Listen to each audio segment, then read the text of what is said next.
surprise de découvrir que rien n'avait changé. Le lieu de la consultation avait changé, mais elle était toujours aussi, à mon sens, aussi, aussi pauvre en affect, en pensée,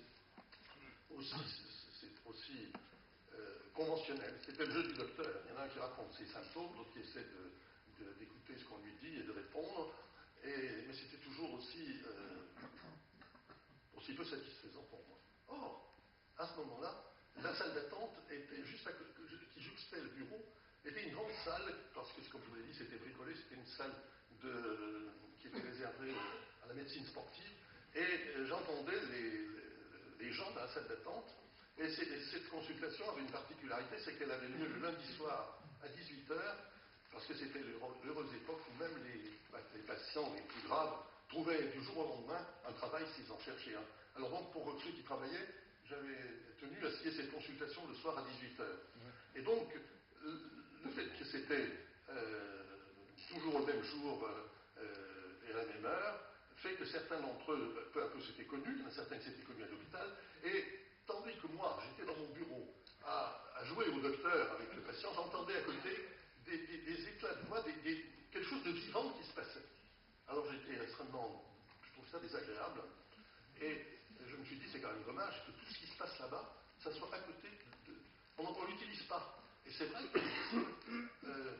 qu'il se passait énormément de choses dans les structures, dans un service hospitalier, en psychiatrie comme ailleurs, d'événements relationnels entre les patients dont le médecin est complètement exclu.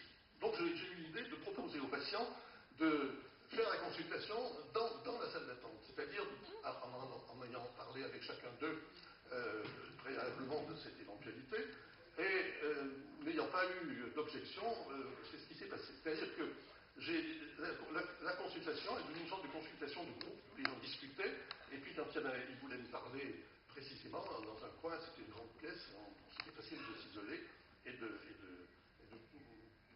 jouer au docteur, j'allais dire. Et donc, cette consultation, donc ça durait de 6h à 20h, 2 heures, et j'ai vu là que les gens parlaient beaucoup. Ces gens qui étaient tellement inertes, tellement. Je me disais, c'est des momies, ils sont comme des momies. Il y a des bandelettes qui les ont comme des prisonniers. Voilà, qu'ils apparaissaient vivants. Pas quand ils me parlaient à moi, mais quand ils parlaient entre eux.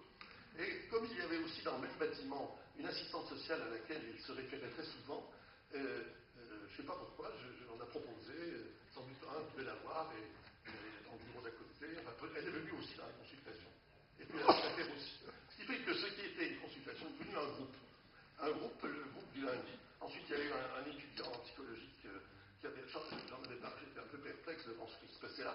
J'en avais parlé, j'avais fait un exposé dans un hôpital.